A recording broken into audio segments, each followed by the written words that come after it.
Hello, welcome to my channel. Welcome to Kinky Nikki Kinky Diaries. This video is about the detangling battle between the Tangle Teezer Wet Detangler and the CurlKeeper Flexy brush. I'm going to discuss their claims, show you a hands-on demonstration of their detangling powers, and then show you how to clean them and how long it takes to do so. I couldn't find the website for the Flexy brush, so here's the Amazon page.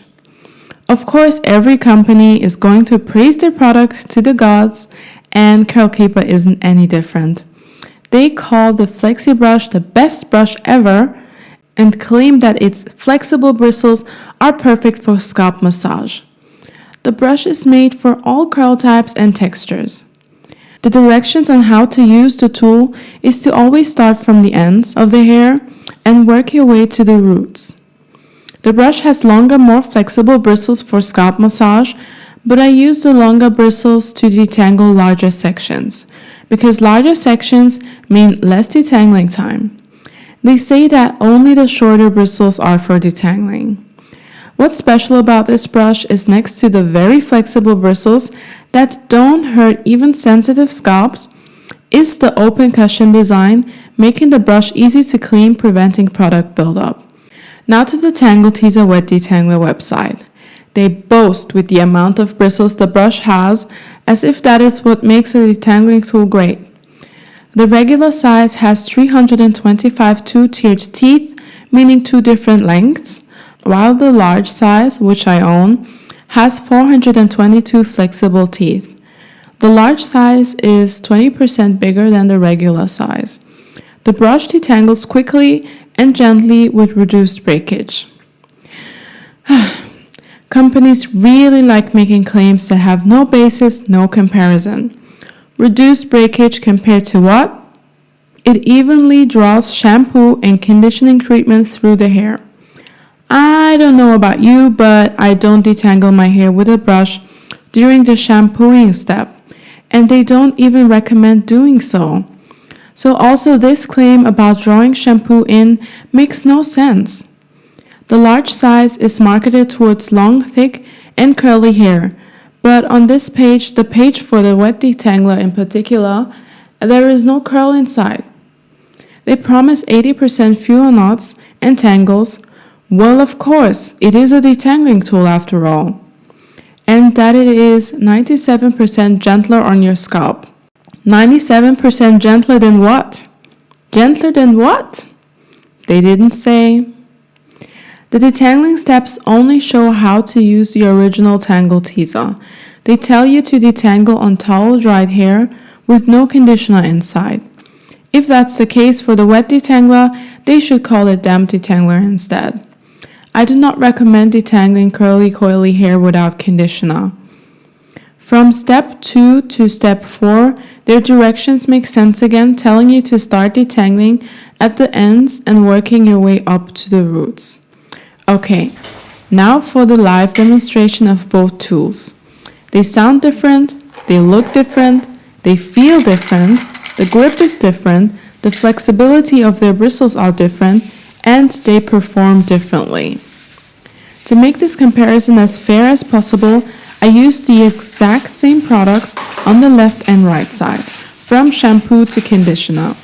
This time, I only used Innersense organic beauty products for the shampoo and conditioning steps. This doesn't mean that you should go and buy all the products, but I just did this to have the same canvas on both wash days. I need to note that there can never be a completely fair comparison because you don't know what life can throw at you.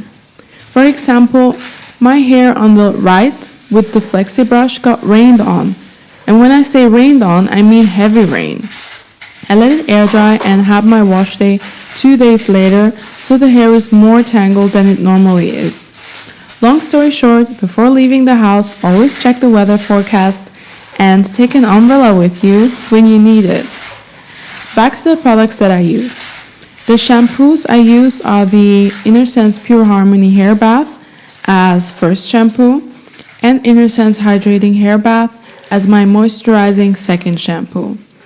The conditioner I use is the Innersense Color Radiance Conditioner, but like I said, you can use whatever products you already own. I even had the same night routine both weeks to make the comparison as fair as possible. To make your detangling experience as simple as possible, it is important the conditioning step is on point. For a guide on how to properly condition your hair for simple detangling, check out my How to Condition video. The CurlKeeper Flexy Brush's bristles are more flexible than the Tangle Teezer Wet Detangler's bristles, and there are much fewer of them. That alone does not tell you what brush is better, but it is good to know because fine hairs do better with more flexible bristles because they are more prone to tension breakage. Both brushes don't seem to cause excess breakage. At least I couldn't hear any snapping sounds. The key to knowing if breakage is happening is knowing what the brush you are using sounds like while brushing normally compared to the snapping of a hair strand due to breakage sounds like. When detangling, the most breakage happens due to user error, except the brush is so badly built that it has sharp edges, sharp seams, or little balls on the bristles where your hair gets stuck, or even where it's super sharp ends on bristles where the little balls used to be. But this is not the case with any of these brushes. But because user error has such a high influence, you need to know how to safely detangle your hair. If you need tips on how to properly detangle your hair without experiencing any unnecessary breakage, check out my How to Detangle video. I like the handle of the Flexi brush on the right side. Depending on what angle I'm brushing my hair, I either hold the handle or the head.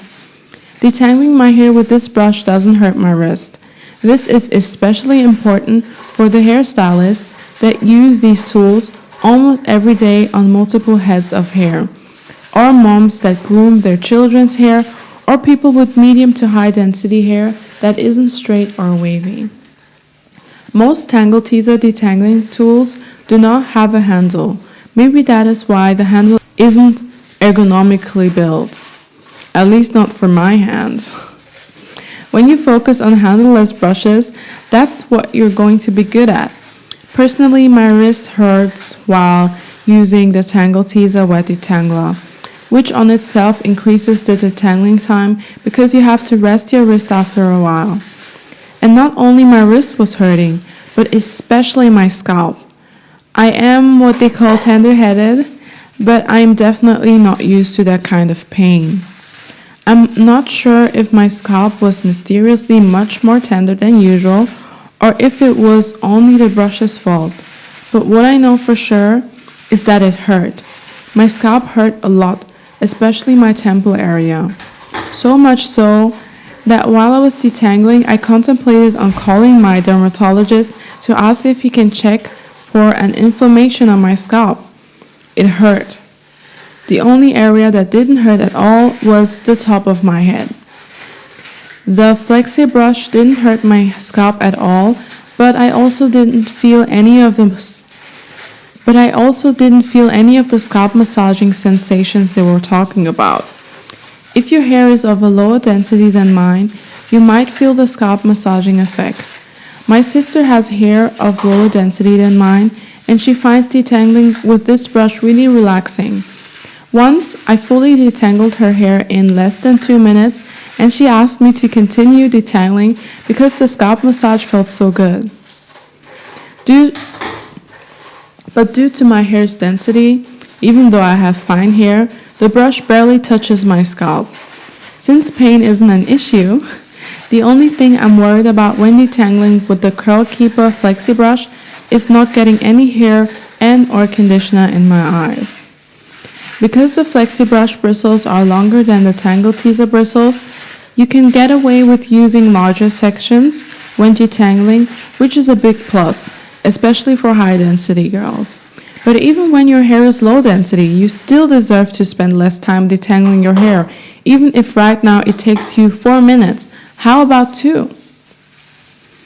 When looking for a new detangling tool, the number one thing I'm looking for is a brush with flexible and long bristles. I don't care how many bristles it has. Generally, all detangling brushes have somewhat flexible bristles. The bristle count should be a sweet spot between not having too many bristles that are difficult to navigate through the hair, making you have to pull your hair a lot when detangling, which not only hurts the hair but also the scalp, and not too little bristles that thoroughly detangling the hair and removing all the shed hair is impossible. After about 7 minutes, I'm still struggling to detangle one half of my hair with the Tangle Teezer wet detangler, and I'm already on my right side with the CurlKeeper Flexy brush. It took me approximately 11 minutes to detangle my hair with the Flexy brush. After 7 minutes, I noticed I was chilling a little too much with the detangling, so I increased my speed a bit when detangling the other side. And also taking into account that the other section was smaller, detangling was of course faster.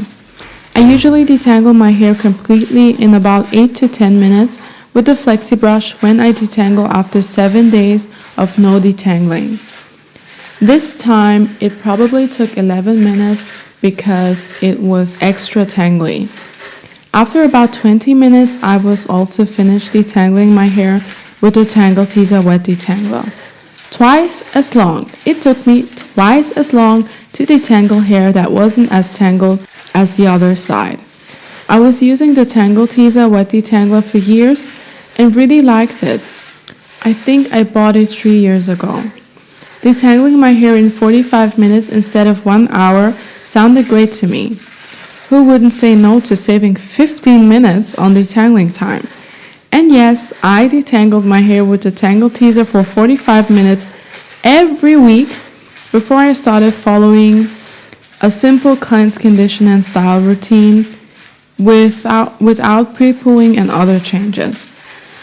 As you notice, I did not compare the amounts of shedding I got when detangling my hair with the Tangle Teezer wet detangler versus the CurlKeeper Flexi brush, because it is completely pointless to do so. Your body is not a perfect clock and won't produce the exact same amount of shedding every week. So having more or less shedding in 1 week compared to the other has absolutely nothing to do with the detangling tool you're using, but everything to do with what is going on internally.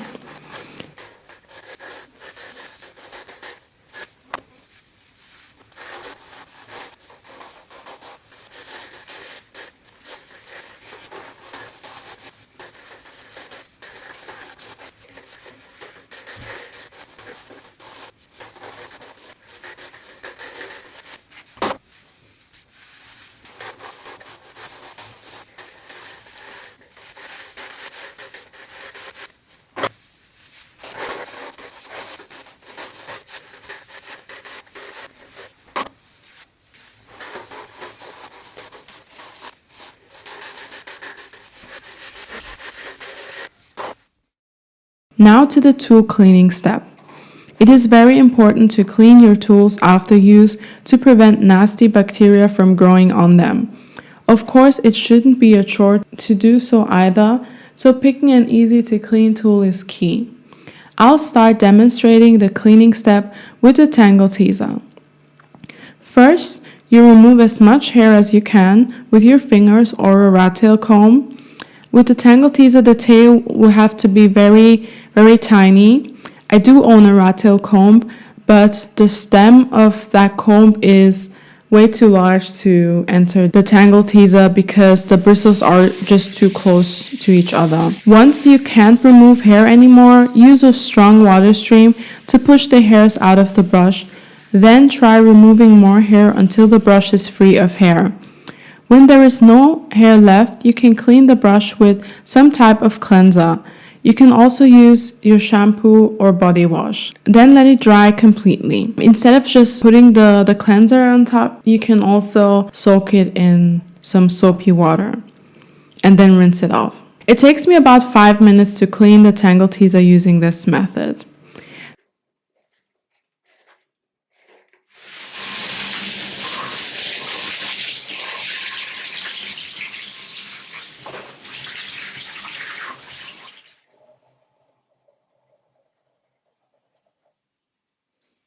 Now to the Flexy brush.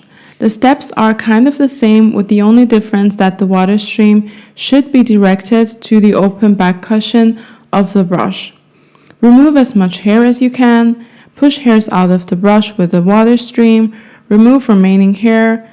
Then clean with a cleanser or soak it in soapy water and then rinse it off. If you are sharing your brush with someone, you might also want to spray it with isopropyl alcohol and then let it dry completely.